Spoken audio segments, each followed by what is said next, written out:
নদী ভাঙনের ফলে আমাদের কবরস্থান সহ মসজিদ, মাদ্রাসা, স্কুল, মন্দির এগুলো আমাদের ভাঙনে বড় বড় অঞ্চলগুলো ইতিমধ্যে চলে গেছে। এই সমস্যাটা একদিনের নয়। মাননীয় সংসদ সদস্য, আপনি যেহেতু ওই অঞ্চলের মানুষ, ওই অঞ্চলে বেড়ে উঠেছেন, আপনার নিশ্চয়ই ধারণা আছে কিভাবে এই সমস্যাটি তৈরি হয়েছে। মাননীয় স্পিকার, আপনাকে ধন্যবাদ এবং বিশেষ করে আমার দক্ষিণ অঞ্চলের মাননীয় সংসদ সদস্য জনাব নুরুল ইসলাম আমাদের এলাকাকে অ্যাড্রেস করেছেন, সেই জায়গা থেকে তাকেও ধন্যবাদ জানাচ্ছি এবং মাননীয় প্রধানমন্ত্রী আমাদের এই প্রশ্ন তিনি তার বিবেচনা নিয়েছেন, সেজন্য তাকে ধন্যবাদ জানিয়ে আমার নির্বাচনী এলাকায় ১১২ পটুয়াখালী, বাউফল, আমরা আমাদের এলাকা সম্পর্কে বলে থাকি ধান নদী, খাল, এই তিন নিয়ে আমাদের বরিশাল।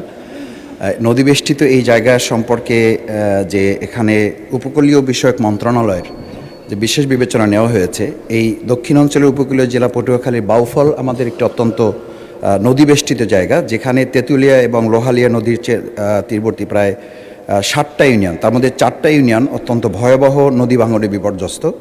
উপজেলা নাজিরপুর, কালাইয়া, চন্দ্রদ্বীপ, কেশবপুর, ধুলিয়া, এদিকে কাশিপাড়া সহ নদীগর্ভে প্রায় এগুলো বিলীন হওয়ার পথে, প্রতিনিয়ত মানবিক, সামাজিক এবং অর্থনৈতিকভাবে বিপর্যস্ত হয়ে যাচ্ছে। নদী ভাঙনের ফলে আমাদের কবরস্থান সহ মসজিদ, মাদ্রাসা, স্কুল, মন্দির এগুলো আমাদের ভাঙনে বড় বড় অঞ্চলগুলো ইতিমধ্যে চলে গেছে। মানবতার জীবনযাপন করছে তারা, হাজার হাজার হেক্টর ফসলি জমি যা ইতিমধ্যে নদীর গর্ভে চলে গেছে। স্থানীয় কৃষক এবং দিনমজুর যারা জীবন জীবিকায় ভয়াবহ প্রভাব ফেলছে মাননীয় স্পিকার, সে জায়গায় আমরা বিশেষভাবে লক্ষ্য করছি যে আমাদের কয়েকটি প্রতিষ্ঠান সহ শিক্ষার্থীদের স্কুলে ছুটে যাওয়ার হার এখন কমে যাচ্ছে। কমিউনিটি হাসপাতাল, স্থানীয় বাজার, এমনকি মানুষের শেষ চিহ্ন কবরও নদীতে বিলীন হয়ে গেছে। গ্রামীণ কাঁচা রাস্তা, কাঁচা পাকা রাস্তা, ভেরিবাঁধ, ওয়াবদা সহ যোগাযোগের অসংখ্য নদী সড়কগুলো নদী ভাঙনের ফলে বিচ্ছিন্ন হয়ে আছে। বিশেষ করে নাজিরপুর, কচুয়া, ডালিমা, নিমদি, তাঁতেরকাঠি এলাকার 7 কিলোমিটার এলাকা একেবারেই ঝুঁকিপূর্ণ অবস্থায় রয়েছে। আমি শেষ যে সংক্ষিপ্ত প্রশ্ন করুন যে সিসি ব্লক এবং র্যাপের মাধ্যমে এই জায়গাটাকে আমাদের যে প্রকল্প এখানে নেওয়া হয়েছে উপকূল বিষয়ক মন্ত্রণালয়ের আওতায় নিয়ে এসে এই সমস্যাগুলোর সমাধানে মাননীয় প্রধানমন্ত্রী তার জায়গা থেকে উদ্যোগ গ্রহণ করবেন কিনা এ বিষয়ে আপনাদের কাছে মাননীয় স্পিকার আপনার মাধ্যমে বিনয়ের সাথে জানতে চাচ্ছি। মাননীয় প্রধানমন্ত্রী। ধন্যবাদ মাননীয় স্পিকার, ধন্যবাদ মাননীয় সংসদ সদস্য আপনার একটি গুরুত্বপূর্ণ প্রশ্নের জন্য। আপনি আপনার এলাকার যেই সমস্যার কথা বলেছেন সেটি শুধু আপনার এলাকার সমস্যা নয়, বাংলাদেশের বহু মানুষ আছে, এমনকি আমার যেটা ডিস্ট্রিক্ট সেই বগুড়াতেও সারিয়াকান্দি অঞ্চলে এইরকম নদী ভাঙনের সমস্যা রয়ে গিয়েছে মাননীয় স্পিকার। একই সাথে আরও অনেকগুলো অঞ্চল আছে, দক্ষিণ অঞ্চল বলেন, উত্তর অঞ্চল বলেন, বাংলাদেশের বিভিন্ন জায়গায় এই সমস্যা রয়ে গিয়েছে। এই সমস্যাটা একদিনের নয় মাননীয় সংসদ সদস্য, আপনি যেহেতু ওই অঞ্চলের মানুষ, ওই অঞ্চলে বেড়ে উঠেছেন, আপনার নিশ্চয়ই ধারণা আছে কিভাবে এই সমস্যাটি তৈরি হয়েছে। এখানে সবচেয়ে গুরুত্বপূর্ণ দুটো বিষয় আছে। একটি হচ্ছে যে নদী শাসনের কথা আপনি বলেছেন, সেটি একটি উপায় আছে এবং একই সাথে আপনি খুব ভালো করে জানেন নদী শাসনের বিষয়টি অত্যন্ত ব্যয়বহুল একটি বিষয়, বাট তারপরেও প্রয়োজন অনুযায়ী আমাদেরকে করতে হবে।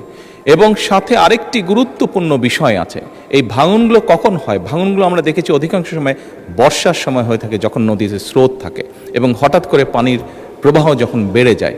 এবং সেই জন্যই মাননীয় সংসদ সদস্য আপনি নিশ্চয়ই অবগত আছেন, আপনার ধারণা আছে, না দেখে থাকলেও ধারণা আছে, শহীদ রাষ্ট্রপতি জিয়াউর রহমান এই সমস্যাটিকে সমাধানের জন্য খাল খনন কর্মসূচি শুরু করেছিলেন ওনার শাসনের সময়।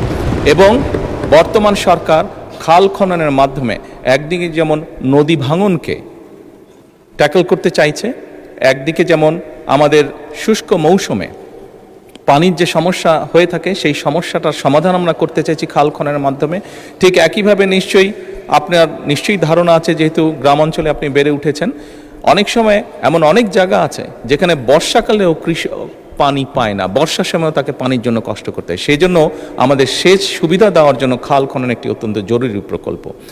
আপনার নিশ্চয়ই আরেকটি ধারণা আছে, বিশেষ করে ঢাকা শহরে এই সমস্যাটি আছে এবং গ্রাম অঞ্চলেও যেখানে চাষবাস খুব বেশি হয়ে থাকে সেখানেও এই সমস্যাটি ধীরে ধীরে দেখা যাচ্ছে। সেটি হচ্ছে যে আমাদের ভূগর্ভস্থ যে পানি আছে সেটির স্তর ধীরে ধীরে নিচে নেমে যাচ্ছে।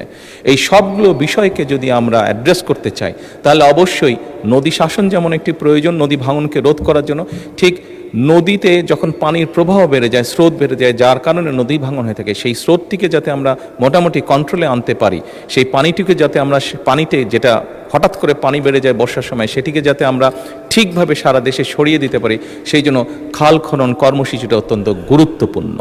সেই জন্য মাননীয় সংসদ সদস্য, মাননীয় স্পিকার, আমরা নদী শাসনের ব্যাপারে যেরকম আমরা উদ্যোগ গ্রহণ করছি সরকারের পক্ষ থেকে, একইভাবে সামগ্রিকভাবে এই সমস্যাটিকে কম খরচে, যেহেতু বাংলাদেশের জন্য ব্যয়বহুল বিষয় নদী শাসনটিকে কম খরচের জন্য সবচেয়ে বেশি আমাদের জন্য সহজ হচ্ছে খাল খনন, সেটির উপর আমরা গুরুত্ব আরোপ করছি। মাননীয় স্পিকার, ধন্যবাদ।